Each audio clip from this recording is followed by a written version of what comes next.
Good evening, everyone. It is once again Ted the Speed Learner, and this is my review of this particular movie right here. As you can plainly see, this is the 2016 edition of the Ghostbusters. Okay? Now, before I give you my particular thoughts on this particular film, what I'm going to do is I'm going to ask questions. These are questions you should have formulated in your head while watching this particular presentation. And these are in chronological order based on what I saw in the movie. Okay, what I did was I placed the DVD, this is not a Blu-ray, I placed the DVD into my DVD player, and then I watched scene per scene, and as I saw certain things, I stopped the DVD player and wrote down the questions. Okay? So, if you want to follow along with what, and I'll say this again, if you want to follow along with the questions that I'm going to ask, you can turn on the Ghostbusters movie now, and you can watch it while I ask these questions. Let's see what you think. Okay. Now, a note on all of this, okay? As they went through the movie, they didn't present, and I'll say that again, they didn't present the names of the characters very well throughout the whole movie. It was very tough for me to pick out the names, and some of them I didn't pick out at all. And quite honestly, with some of those people, I didn't really care who they were. So I can kind of give you an idea how I think about this film. Okay, but let's go through this, shall we? Okay. Now, at the beginning of the film, they had presented a ghost story. Okay, you know, anybody that's watched this would know about the ghost story. Okay? They never asked the daughter, the one involved in the ghost story, why she, how shall I put this? She disposed of the servants. That's the best and cleanest way I can present this. Why would anyone tour that particular house where so many servants had been disposed of, shall we say? And I don't exactly mean fired either. You'll get it if you watch the Ghostbusters. Now, why didn't the tourists read the pamphlets? Okay, they probably had pamphlets to this particular house. Okay, they probably distributed pamphlets about the house to these people before they actually went in there. Why didn't they read those pamphlets and read about what was going on in that house before they went into that house? I mean, didn't they think that it might be the slightest bit haunted? Give me a break. Okay? Now, obviously, this daughter in the ghost tale wasn't immortal, okay? So what I don't understand is that after she passed on from this world, why they didn't take her out of the house and properly give her a funeral. I don't understand that at all. Why would they leave her in the house? Give me a break. Okay?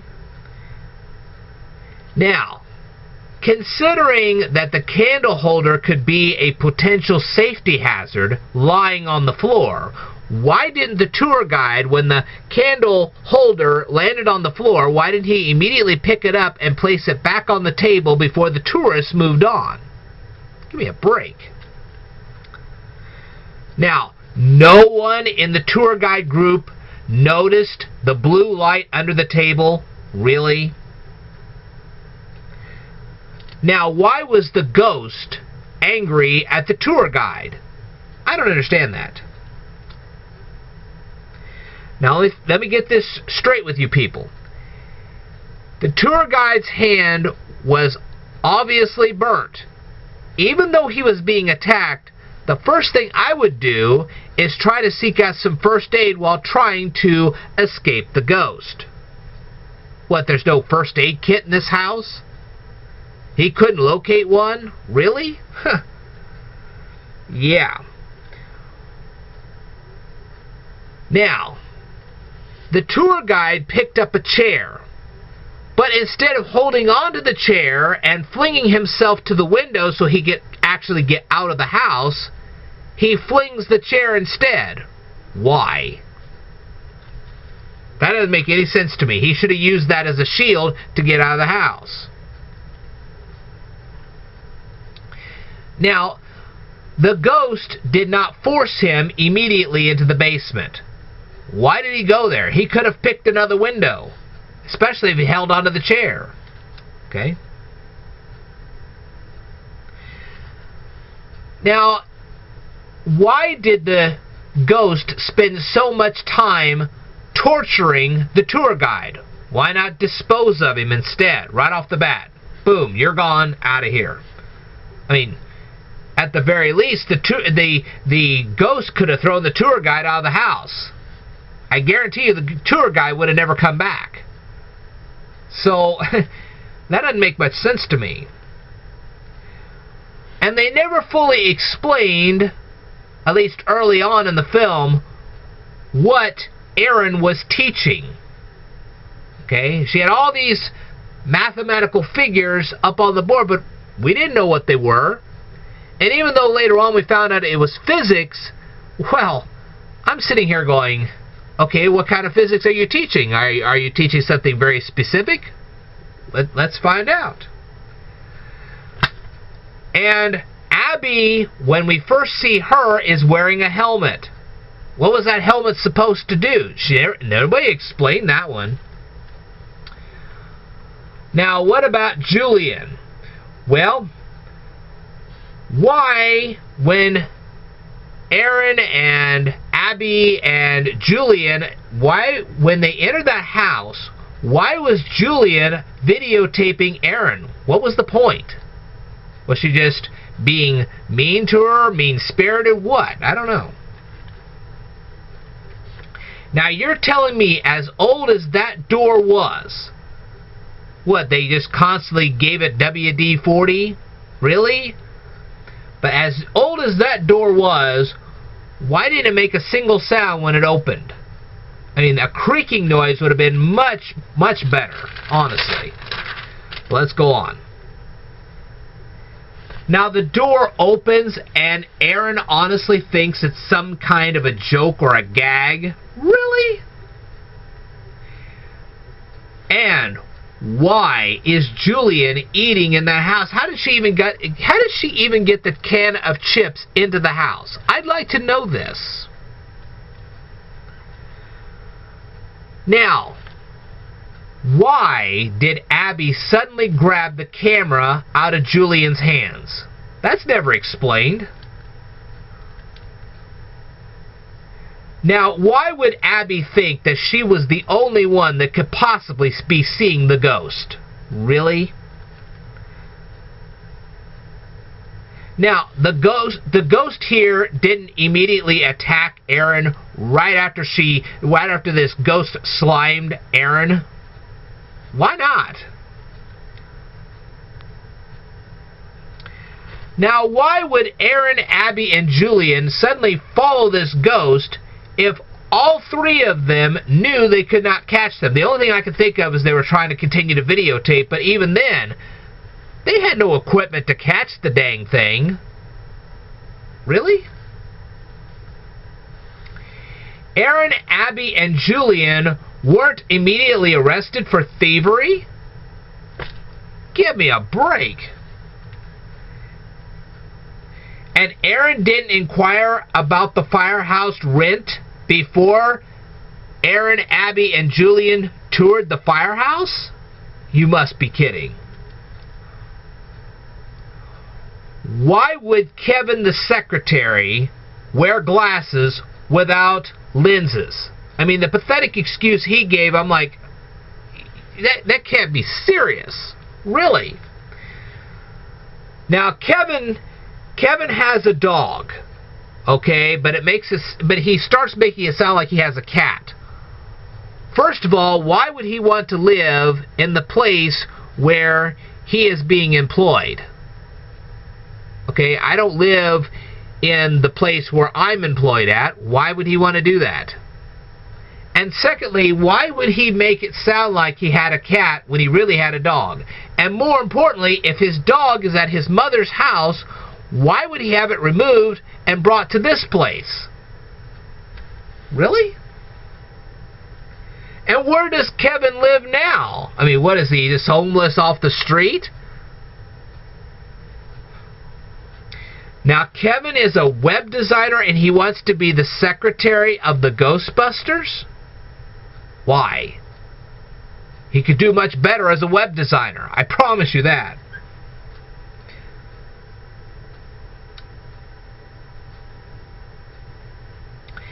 Now, what type of batteries were they using to power up the proton pack in the subway? I'd like to know this. All this scientific equipment they have, it wasn't running on lithium batteries, people.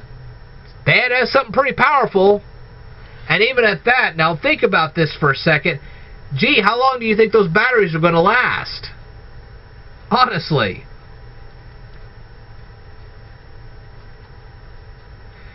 Now, why would they, knowing that anybody could walk down this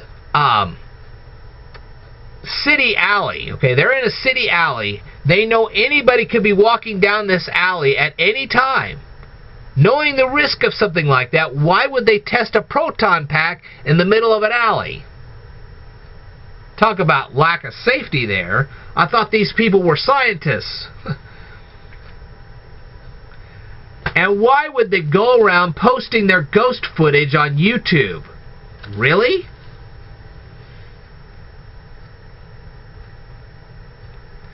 Oh, and how did Julian convert that hearse so fast? I mean, my gosh, one scene it's a hearse and then it's the Ghostbusters vehicle? Really? I'd like to know how she did that so quickly. And why didn't the police stop the hearse for noise pollution, because of the siren, and for speeding? And not to mention all those lights on the Ghostbusters car. I'd like to know that one. And why didn't concert security immediately stop the Ghostbusters when they saw the proton packs? And why did the dressing room... Now keep in mind, this was a boy band playing in the concert arena. Why did they need so many wigs? The boys weren't going to wear them. And for safety purposes, why would they go and use proton packs knowing full well they could have injured people using the proton packs in the concert hall? These are scientists. They should have known better than that.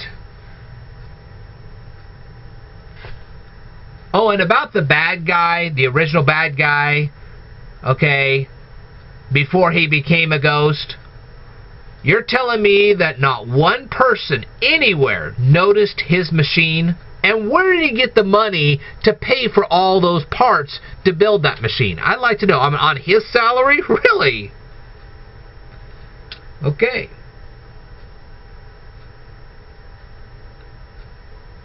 Okay. Patty was strong enough, now think about this, to not only fight off Abby, who was possessed by a ghost. Okay? She's fighting off Abby at this point, and then she's also strong enough to hold on to Julian at the same time while Julian's hanging out the window. Really? Man, Patty must spend a lot of time in the gym for that one. She must be as strong as Arnold Schwarzenegger. Okay. Now, Erin knew that the mayor didn't support her, yet she went over to the restaurant and tried to seek his help. Why? Did she think that he would help her? Really? After already have a meeting with him and knowing how much he didn't support her, she just went ahead and did it anyway? Boy. Now you're telling me that a Swiss Army knife defeated a ghost balloon? Honestly? Now Abby fell on a car. Literally. And she didn't break her glasses, and she didn't break any bones. I'd like to know how that happened. I mean, what, she works out of the gym too? And New York City still has a Woolworths? I thought that whole business went bankrupt and the only thing left of it was Foot Locker. I'd like to know what that Woolworths is all about. Oh, and please, we have a bad guy. He becomes a ghost. He possesses he possesses Kevin. Okay, he possesses Kevin. And then after that, he becomes a ghost. Okay, he becomes the symbol of the Ghostbusters. And now he is still sensitive down there in his lower region. Really? I mean, where does he get nerve endings? I'd like to know that. Especially those kind of nerve endings. Okay. Now, we have a steel cord. And Aaron's cord is long enough to not only jump into the hole, but to reach Abby? Seriously? And what was the other end of the steel cord attached to? I'd like to know that. Now, why did Aaron and Abby's hair turn white? That is never explained. Okay?